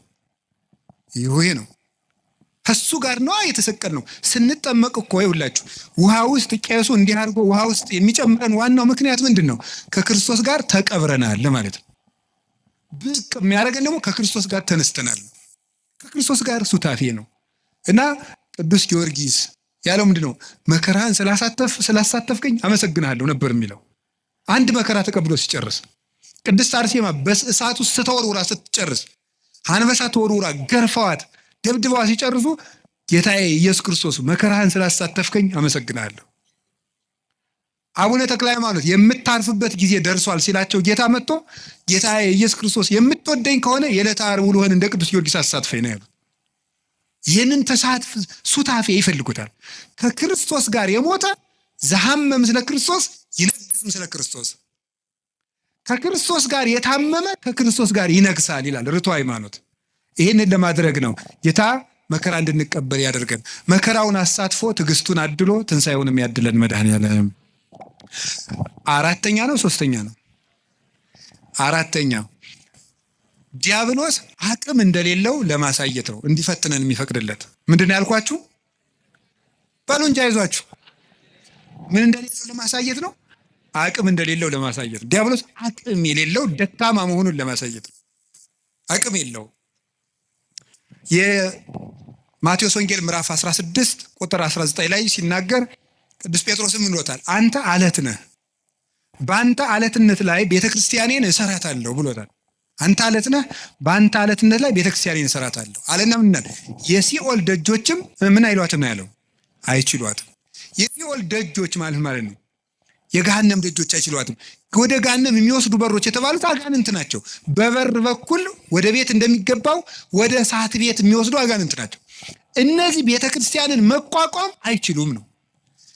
ቤተክርስቲያን ዲያብሎስ ሁሉንም አቅም ቢጠቀም ከክርስቶስ ቤተክርስቲያን በታች መሆኑን ለማሳየት ነው። ዲያብሎስ የክርስቶስን ቤተክርስቲያን ለማጥፋት ያልተጠቀመው ነገር የለም። ሁሉንም ነገር ያለውን ነገር ተጠቅሟል። ክደትን ተጠቅሟል። ናሪዎስን፣ ንስጥሮስን፣ ነሊዮንን ሌሎችንም ተጠቅሟል። ክደትን ተጠቅሟል። ስም ማጥፋትን ተጠቅሟል። ዱላን ተጠቅሟል። 12ቱን ሐዋርያት በዱላ ፈትኗቸዋል። ቶማስን ቆዳውን በማስገፈፍ፣ ቅዱስ ጴጥሮስን ዘቅዝቆ በማሰቀል፣ ቅዱስ ጳውሎስን አንገቱን በማስቆረጥ፣ ቅዱስ ዮሐንስን የፈላ በርሜል ውስጥ በመክተት፣ ቅዱስ ማትያስን እንደ አውሬ ሰው በሚበሉ ሰዎች ሀገር በመውሰድ ስጋውን ሊበሉት በመፈለግ ሁሉ አጋንንት ያደረባቸው ሰዎች በጣም ብዙ መከራ ተጠቅሟል። አሁንም የምታዩት ነው። በዘመነ ሰማዕታት 40 ዘመን ክርስቲያኖች እንዲሰቃዩ በሐዋርያውያን አበው ዘመን፣ በሐዋርያት ዘመን ሲያልፍ በሐዋርያውያን አበው ዘመን እነ ቅዱስ አግናጢዮስ በተራበ አንበሳ እንዲበሉ በማድረግ እነ ቅዱስ ጊዮርጊስ እነ ቅዱስ ፋሲለደስ የተቀበሉትን መከራ ታውቃላችሁ። እነ ቅዱስ መርቆሬዎስ በብረት ምጣድ እየተጠበሱ ከውሻ ጋር ምግብ ሰጥተዋቸው አስርበው ሰንብተው፣ ውሻውንም አስርበው፣ ሰዎቹንም አስርበው፣ ክርስቲያኖች ሰንብተው ከውሻው ጋር ምግብ አቅርበው ሊበሉ ሲሉ ውሻው እንዲነክሳቸው በማድረግ ተነክሰው እጃቸውን ሲሰበስቡ ሰው እንዲስቅባቸው በማድረግ እናንተ ለኳስ የምትሰበሰቡበት ስታዲየም በዘመነ ሰማዕታት ጊዜ ክርስቲያኖች ሲሰቃዩ እያዩ ለመሳቅ የሚሰበሰቡ ሰዎች ይሰበሰቡ ነበር። ሲሰቃዩ ያሉ ለመሳቅ። ያ ሁሉ ነገር ተደርጓል። በክርስቲያኖች ላይ ያልተደረገ ገደል ውስጥ ወርውረዋቸዋል። ከአንገታቸው ድንጋይ እያሰሩ ባህር ውስጥ ጥለዋቸዋል። በመጋዝ እኩል ቀኝ እጅና ቀኝ እግር፣ ግራጅና እግር አንድ ላይ እንዲሰነጠቁ ተደርገዋል። መሬት ላይ ተጋድመው ቀስ ቀስ እየተደረጉ በመጥረቢያ ተቆርጠዋል። እነ ቅዱስ ቶማስ ዘመራስ ደግሞ 22 ዓመት ይችን ቆርጠው አንድ ቀን ቆርጠው ወስደው ያጤሳሉ። አንድ ቀን መሞት እኮ መታደል ነው። የቀረችውን ቆርጠው ደግሞ 22 ዓመት እየቆረጡ ሰውነቱን ለጣዖት አጢሰውታል። ይሄን ሁሉ ተጠቅሟል ቤተክርስቲያን ላይ። በዘመነ ሰማዕታት ይህ ሁሉ አለፈ። አባቶቻችን ስም በማጥፋት የጳጳሳትን ስም በማጥፋት የሊቃውንትን ስም በማጥፋት ለምሳሌ ቅዱስ አትናቴዎስን ሰውን እጁን ቆርጧል ብለውታል። ቅዱስ ቄርሎስን ሰው አስገድሏል ብለውታል። ቅዱስ ጢሞቴዎስን አንዲት ሴተኛ ዳሪ የሐሰት ምስክር አምጥተው ወልዶብኛል እንድትል አድርገዋል። ከኔ ወልዷል ብላ እንድትመሰክር ሳታውቀው እኮ ነው። ጢሞቴዎስ የሚባለው ጳጳስ ከኔ ወልዷል በይ ተባለች። አይ እሺ አለች። ተጠርታች። አንደኛው ሊቀ ጳጳስ መጣና እኔ ጢሞቴዎስ ነኝ ብሎ ስለማታውቀው እኔ ጢሞቴዎስ ነኝ ካንቺ ወለድኩ? አዎ አለች። ሌላውን ሰው ነው፣ ሌላውን ጳጳስ። እንዴት ስም በማጥፋት ሁሉንም ነገር አድርገዋል። የእኛ ቤተክርስቲያንም የተጠቀመች የደረሰባን ታውቃላችሁ። በግራኝ ጊዜ የደረሰውን፣ በዮዲት ጊዜ የደረሰውን የ40 ዓመት መከራ፣ ሚስዮናውያን ያደረሱት መከራ፣ በአፄ ሱስንዮስ የደረሰብን መከራ፣ በዘመነ መሳፍንት የደረሰብን መከራ፣ አሁንም ቤተክርስቲያን የምትቀበለው መከራ፣ የሁሉ ስቃይ ይደርስብን። ቤተክርስቲያን ስሟ ይጠፋል። ያሰኘው በታሪክ ይቀቅላታል። በታሪክ ጨቋይ ነበረች ይላታል። ያሰኘው ደግሞ ይገፋታል። ያሰኘው ይተቻታል። ያሰኘው ይሰድባታል። ያሰኘው ይበላታል። ያሰኘው ያምጽባታል። ያሰኘው ይዋሽባታል። የፈለገውን ያደርጋል።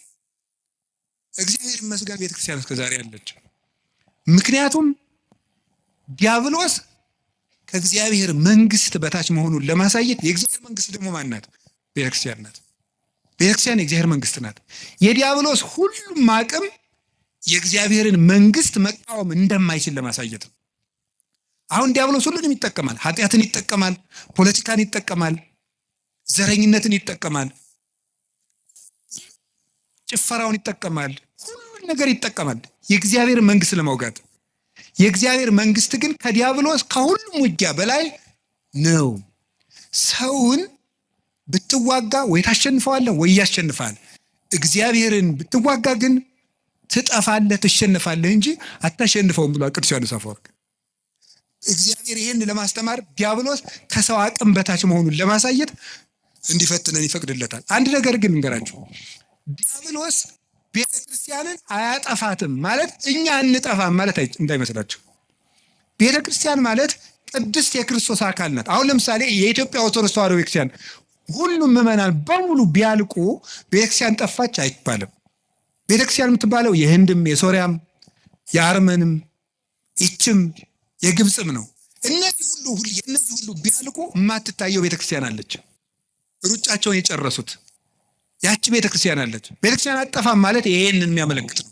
እና ቤተክርስቲያን አጠፋ የሚባለው በዲያብሎስ ሐሳብ ሳይሸነፉ የእግዚአብሔርን ሐሳብ አገልግለው የሚሞቱ ወዳጆቹን ሲመለከት የሚናገር ነው። ለኛ ሲሆን ደግሞ እናንተም ከፈቀዳችሁ ነፃ ፈቃዳችሁን ከተጠቀማችሁ ዲያብሎስ ከእናንተ በታች ነው ለማለት ነው። ከማን በታች ነው? በሉ ንገሩኝ እንጂ ከማን በታች? ከዲያብሎስ በታች ነው። ከዲያብሎስ በታች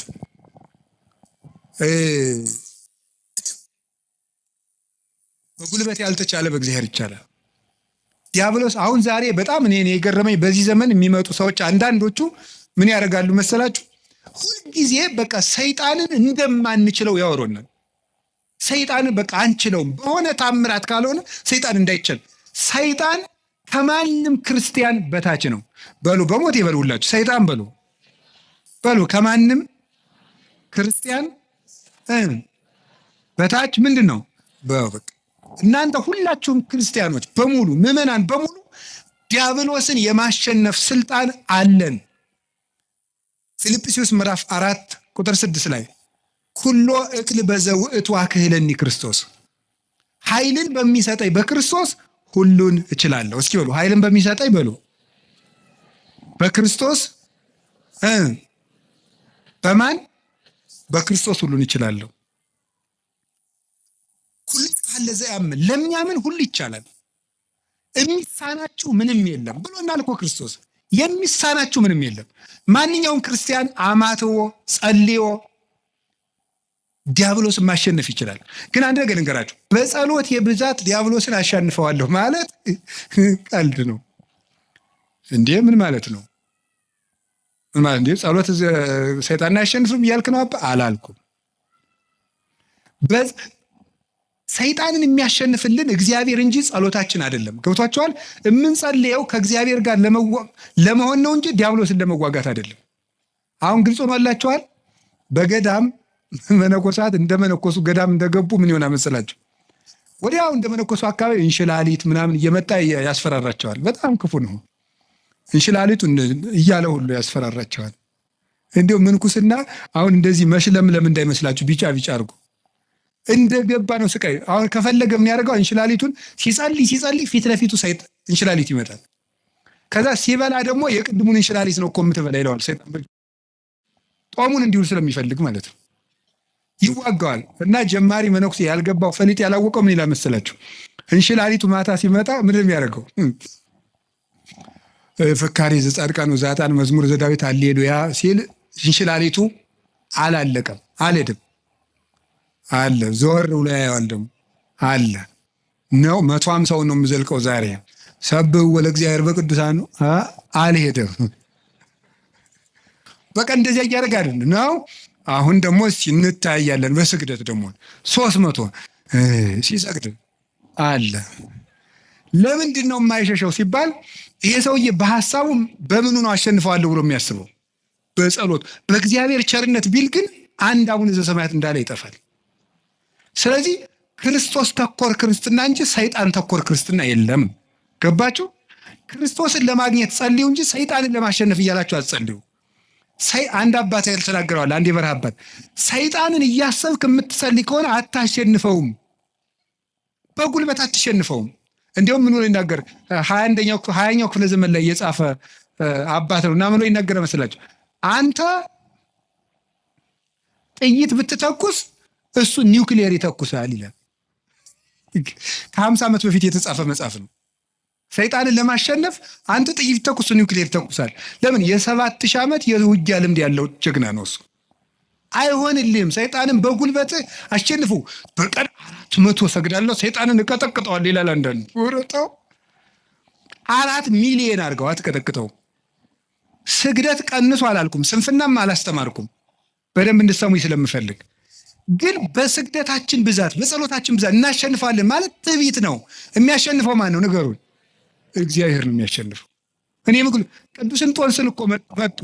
ቅዱስ እንጦንስ ከባቱ ከሚጸልዩበት መሃል ምን መስል አጋንንት በሙሉ የሰውዬ እንግዲህ ብለው ማስወጣት ሳቃታቸው ቢሉ አንድ ቀን እስቲ አውሬ እንሆንበትና እንደራጅ እናሉ። ተደራጅተው ምን ወጡ? አንተ እባቡን፣ አንተ ደግሞ አይጥውን፣ አንተ ደግሞ እንዲስቅ የሆነ አንድ ይገርማል እኮ አባ ፓምቦ የሚባለው ሰይጣን ራሱ ለመፈተን አባ ፓምቦ የሚባለውን አባት ለመፈተን ሰይጣን ምናለ በጣም ብዙ ሺህ አጋንንት አልስቅም ብሎ አርምሞ የያዘ አባት ነው። በጣም ብዙ ሺህ አጋንንት አንድ ብርሌ ማንሳት አቅቷቸው ያሳዩታል፣ እንዲስቅ ማለት ነው። እሱ ግን መሳቁን ትቶም እንዳለ ታውቃላችሁ፣ ይሄ የሚያሳየው አቅመ ቢስነታችሁን ነው አላቸው። እንኳን ሊስቅ ማለት ነው። ሰይጣን በማሳቅም በምን ስልቱ ብዙ ነው። ወደ እንጦንስ ሲመጡ ዘንዶ ሆኖ ይመጣል፣ እንደ እባብ የሚያፏጫል። አስባችሁታል ምዕመናን? ዘንዶ ቢመጣባችሁ፣ ዘንዶ ብዙ ሲሆን ከዛ ደግሞ እባብ ቢመጣ፣ ከዛ ደግሞ ጊንጥ ቢመጣ፣ እንደገና ነብር ቢመጣ፣ እንደገና አንበሳ ቢመጣ፣ እንደገና ጅብ ቢመጣ፣ አይጥም ቢመጣ፣ ኧረ እኔ ራሱ አይጥ ራሱ አሁን ሌሊት አሁን አይጥ መጣ ደህና ናችሁ ብትል አታስፈራም? ያ ሁሉ እንደ ሰው እየተነጋገረ እያፏጭ መጣ። እንዲህ እኮ ይገርማል እኮ። ምንድን ነው ያላቸው? ይሄ የሚያሳየው አቅም እንደሌላችሁ ነው አለሱ። አቅም ቢኖራችሁ ኑሮ ለእኔ እኮ አንዱ ጅብ ይበቃኛል አላቸው። አቅም ስለሌላችሁ ግን ብዙ ናችሁ መጣችሁ። ይሄ አቅም የላችሁም፣ ግን እኔ አቅም የለኝም ክርስቶስ ይዋጋችሁ እንጂ ሲላቸው ሁሉም ብትን ብለው ጠፉ። ክርስቶስ ይዋጋችሁ፣ እኔ አቅም የሌለኝ ሰው ነኝ በማለቱ ማለት ነው። ስለዚህ እግዚአብሔር ይርዳን ነው እንጂ ተመስገን። እንደው አንዳንድ ደጋግ ምዕመናን ራሱ ሳገኛቸው ተመስገን ይኸው 5 ዓመቴ ነው፣ መቁጠሪያ ቆጥራለሁ፣ አብይ ጾም ጾማለሁ፣ ሰይጣንን እየቀጠቀጥኩት ነው። እሱ ነው እየቀጠቀጠ ያለ ጌታ። እንደዚህ ማለት በራሱ መቀጥቀጥ እኮ ነው። እውነቴን እኮ ነው። ሰይጣንን ተመስገን እየቀጠቀጥኩት ነው አይባልም። ሰይጣንን የሚቀጠቅጠው ማን ነው? ምን አለ? እግዚአብሔር አምላከ ሰላም ይቀጥቅጦ ለሰላም ታይተ እገሪክሙ። የሰላም አምላክ እግዚአብሔር ሰይጣንን ከእግራችሁ በታች ይቀጥቅጠው ብሏል። ሮሜ 16 ላይ ዲያብሎስን በጉልበታችን አናሸንፈውም፣ በእግዚአብሔር ቸርነት ግን እናሸንፈዋለን። ስለዚህ ዲያብሎስ ከኛ አቅም በታች ነው፣ በእግዚአብሔር ቸርነት እችላለሁ በሉ። እንትን ካልሄድኩ ሰይጣን አይወጣም፣ እንትን ካልሄድኩ እንትን ሰይጣን አይወጣም እያላችሁ እንደዚህ አትበሉ። ዲያብሎስን ዓለምን የሚያሸንፈው እምነታችንና ከክርስቶስ ጋር መኖራችን ነው። ጌታችን ኢየሱስ ክርስቶስ እውነተኛ ብርሃን ነው። ዲያብሎስ ደግሞ ጨለማ ነው። ብርሃን ደግሞ ጨለማ ባለበት አይኖርም። ወደ ብርሃን ፊታችንን እንዙር። ዲያብሎስ በእኛ ላይ አቅም የለውም እና እጃችሁን አትስጡ። ማንም ሊጫወትባችሁ አይገባም። ይሄ ጠንቋዩ ሁላ እየመጣ እየሮጠ በእውነቱ ሰይጣን ማን ትባላለህ? ሰይፉ ጨንገር የት ነው ያስካት? ትምህርት ቤት ምንድን ነው እንዲህ ያለ ነገር? ነውር አይደለም እንዴ? ማነው የደገመባት? ያክስቷ ልጅ እንዴ? ይሄ ነውር አይደለም? እግዚአብሔር ጠብ የሚዘራ ታምር ያደርጋል? እስቲ ንገሩኝ በሞቴ ሌላውን ንገሩኝና እግዚአብሔር ሰው እንዲጣላ ይፈልጋል? አሁን አጋንንት በሚለፈልፉበት ስንት ሰው ተጣልቷል፣ በሞት እየተፈላለገ ነው ያለ። እገሌ ደግሞ ብኝ ነው ሀብት ያሳካልኛል፣ እገሌ ደግሞ ብኝ ነው ትምህርት ሳይሳካ ይቀር እየተባለ። እግዚአብሔር እኮ የፍቅር አምላክ ነው። አጋንንትን ሲያወጣ ዝም ብሎ ያወጣቸዋል። የእግዚአብሔር ታምር ሌላ ችግር ፈጥሮ አይሄድም። ትክክል አይደለም። ስለዚህ የእግዚአብሔር ቤተሰቦች አጋንንትን የምንዋጋው ከእግዚአብሔር ጋር በመሆን ነው። ከማን ጋር ነው? ከእግዚአብሔር ጋር የምንሆነው ምንድን ነው? የማቴዎስ ወንጌል ምዕራፍ 28 ቁጥር 19 ላይ አነ ይሄሉ ምስሌክሙ እስከ ልቀት ዓለም፣ እኔ እስከ ዓለም ፍጻሜ ከእናንተ ጋር ነኝ ብሏል። ለማን ያላቸው? ለሐዋርያት በሉ። ለማን? እኔ እስከ ዓለም ፍጻሜ ከማን ጋር ነኝ? ሐዋርያት ዛሬ አሉ፣ በስጋ አሉ፣ በእናንተ ቤተ ክርስቲያን እኖራለሁ እያላቸው ነው። ስለዚህ ከእግዚአብሔር ጋር ለመኖር ቤተ ክርስቲያን ውስጥ አትጥፉ። እንዲያውም ንገራችሁ እንዲያው ሰይጣን የሚያስለቅቅ ጸበል የትኛው ነው? የዮሐንስ መጥምቅ ይሻላል። አቡነ ተክለ ሃይማኖት ጥሩ ናቸው አሉ። የሚካኤል ነው ጥሩ። የትኛውም ቤተ ክርስቲያን ውስጥ አጋንንት ይሸነፋል። እስኪ በሉ የትኛውም በሉ። ቤተ ክርስቲያን ውስጥ ማን ይሸንፋል? አጋንንት ይሸነፋል። ከቤተ ክርስቲያን ጋር ህብረት ይኖራችሁ። ሚካኤል ከሆነ ደብራችሁ ሚካኤል ጋር ህብረት፣ እዚያው ሁኑ። እዚያው ክርስቶስ አለ። ገብርኤል ከሆነ እዚያው ህብረታችሁ፣ እዚያው ህብረታችሁ ውስጥ አትነጠሉ። የክርስቶስ ሕዋስ መሆናችንን ጠብቁ። ክርስቲያን የክርስቶስ ሕዋስ ነው። ሕዋሱ የሚበሰብሰው ከአካሉ ተቆርጦ ሲጣል ነው። ካልተቆረጥን እኛን የሚነካን የለም። ሕዋሱ ቤተ ክርስቲያን አካሉ ናት። ክርስቶስ ራስ ነው። እኛ ደግሞ ይህች ጣት ናት። ይህችን ጣት ምስጥ የሚበላት ተቆርጣ ስትወድቅ ነው። ከአካሏ ጋር ከኖረች የሚነካት የለም። ቤተ ክርስቲያን የክርስቶስ አካል ናት። ከቤተ ክርስቲያን ጋር ህብረት ካለን ዲያብሎስ እኛን መንጠቅ አይችልም። እግዚአብሔር ከሁላችን ጋር ይሁን። የመጨረሻው አምስተኛው እግዚአብሔር ለምን ሰይጣን እንዲፈትነን ይፈቅድለታል? አምስተኛው ከፈተናው ስለምናተርፍ ነው። እስኪ በሉ ድገሙ። ስለምናተርፍ ወይም ደግሞ ምን ስለምናገኝበት ይመስላችኋል? ጸጋ ስለምናገኝበት ማለት ነው። ጸጋ ስለምናገኝበት አንድ ሁለት ነገሮችን ልጠቁምና ልጨርስ እዚሁ ሀሳብ ላይ። ለምሳሌ እግዚአብሔር ዲያብሎስ ኢዮብን ልፈትነው ሲለው ምን አደረጉ? ፈቀደለት? ከለከሉ? በሉ ንገር እንጂ። ፈቀደለት። ምኑን ፈተነው? ገንዘቡን ጨረሰበት። ከዛ ቀጥሎ ምኑን ጨረሰበት? ልጆቹን ጨረሰበት። ከዛ ቀጥሎ ምኑን? አካሉን። ሶስቱንም ነው ያጣ። ገንዘቡንም አጣ። ሰው እኮ ገንዘብ ቢያጣ ልጆቹ ሰርተው ይሰጡታል። ልጅ ቢያጣ ራሱ ሰርቶ ይበላል። ኢዮብ ሶስቱንም ነው ያጣ። ልጅም አጣ፣ ገንዘብ የሚያመጣ ልጅም አጣ፣ ሰርቶ የሚኖርበት ጉልበትም አጣ። ሶስቱንም አጣ። ዲያብሎስ ያን ሁሉ ሲነሳው እግዚአብሔር ዝም አለ። መጨረሻ ላይ ግን ከ7 ዓመት ፈተና በኋላ እግዚአብሔር እጥፍ ልጅ፣ እጥፍ ከብት፣ እድሜም ጨምሮ ሰጠው ይላል። ማሪሳቅ ይላል እስመ እግዚአብሔር ሎቱ ስብሐት በእንተ ብዝኃ ጸጋሁ ያበዋ ለነፍስ ውስተ ኩሉ ጻዕረ ምንዳቤ። እግዚአብሔር ክብር ምስጋና ይግባውና ለነፍስ ስለሚሰጣት ብዙ ጸጋ ሲባል ሰውነትን ወደ ብዙ መከራ እንዲገባ ያደርጋል ይላል። እንድናተርፍበት ነው። ጸጋ እንድናተርፍ ነው። የመጀመሪያው ነፍሳችን እናተርፋታለን። ስጋችን እናተርፋለን። ምናልባት ከፈተና እንግዲህ እግዚአብሔር መሸለመኝ እንዳትሉ፣ ሽልማቱ ወይ ጊዜ ያለው ካልተሸለማችሁበት ደግሞ በነፍስ ሸልሟቸዋል ማለት ነው። ይህን ነው መረዳት የሚገባው። ቅዱስ ጳውሎስ ታሞ ነበር። ታሞ እግዚአብሔር አድነኝ አስተብቋይ ክወለ ጊዜ የስልሰ ጌታዬን 3 ጊዜ ፈውሰኝ አልኩት አለ። ከፍተኛ ራስ ምታትና ውጋት ነበረበት። ሌት እንኳን እየሰፋ ቀን ሙሉ የሚያስተምረው ቅዱስ ጳውሎስ ምንድን ነው ያለው መሰላችሁ? ጌታዬ ፈውሰኝ አለው። ምንድን ነው ያለው? ፈውሰኝ ሲለው ጌታ ምንድን ነው ያለው? ያክለከ ጸጋዬ ይበቃሃል አለው። ምን ይበቃል ነው ያለው? ጸጋዬ ይበቃል። የሰጠው ጸጋ ብዙ ነው አለው። ይህንን ወስዶ ቅዱስ ባስልዮስ ዘቂሳርያ ምን አለ? ድዊው ጳውሎስ ድውያንን ይፈውሳል ይላል። ምኑ ጳውሎስ? ድዊው ጳውሎስ ህመም አለው። ግን ቅዱስ ጳውሎስ ራሱን ማዳን ሳይችል ይታመማል። ግን የጨርቁ ጫፍ ተቆርጦ ሲሄድ ሞት ይፈራዋል።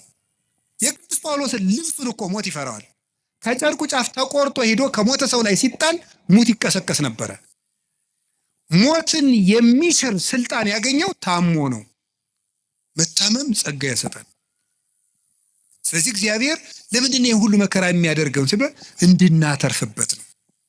እንድናተርፍ ስለሚፈልግ እግዚአብሔር ሰይጣን ሲፈትነ ዝም ይለዋል። ባኮቴት በምስጋና በትዕግስት ከተቀበልነው ሁሉም ነገር ለትርፍ ነው። መንግስተ ሰማያትን እናተርፍበታለን። ደስታን እናተርፍበታለን። ኦርቶዶክሳዊነት ማለት መከራ ውስጥ ገብቶ ደስታን ማግኘት ነው። ክርስቲያን ሆናችሁ ደስታን ማንም እንዳይነጥቃችሁ የምትፈልጉ ከሆነ ሁልጊዜ ስታዝኑ ነው የምትኖሩት። ክርስቲያንነት ማለት ዓለም የማይደሰትበትን ነገር መርጦ የማይነጥፍ ደስታ ውስጥ መግባት ነው። ያ የማይነጥፍ ደስታ ክርስቶስ ነው። እንዲህ አላቸው ሐዋርያትን፣ ወለፍስሐክሙ ያልወዘ ያይደክሙ፣ ደስታችሁን የሚወስድባችሁ የለም አላቸው። ደስታችሁን የሚወስድባችሁ የለም አላቸው። ከዛ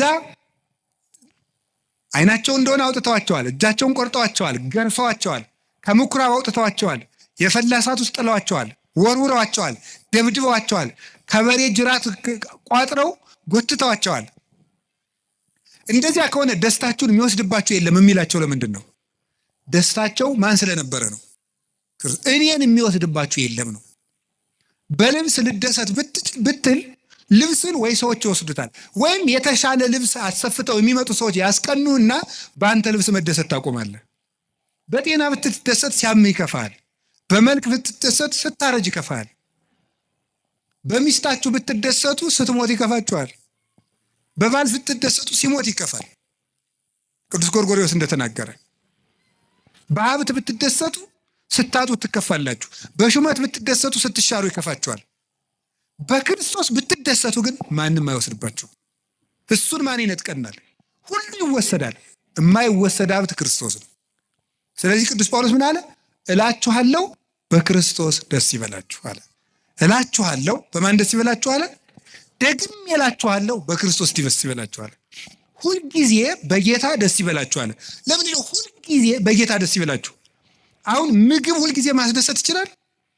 እስኪ አሁን ጧት የበላነው ምግብ ማታ እንደገናም ጧት እንደገናም ጧት አያስደስትም። አንድ ልብስ እኮ እንደውም ጥሩ ልብስ የሚያስደስተው አልፈን ስለምንለብሰው። ሁሉ ነገር ሁልጊዜ አያስደስትም። አንድ ቀን ቢያስደስት፣ ክርስቶስ ግን ሁልጊዜ ደስታችን ነው። ይሄን ደስታ ለማግኘት የማያልቅ ደስታ ለማግኘት ጥቂት ደስታዎቻችን እንድናጣ ይፈቅዳል ክርስቶስ። የማይነጥፈው ደስታችን መድኃኔ ዓለም ነው። የልቡናችን ደስታ፣ የነፍሳችን ረሃብ፣ ጥጋባችን፣ የልቡናችን ዘውድ፣ የሰውነታችን ትምክት እርሱ ክርስቶስ ነው። ሁልጊዜ በክርስቶስ ደስ ይበላችሁ። ወስብሐት ለእግዚአብሔር።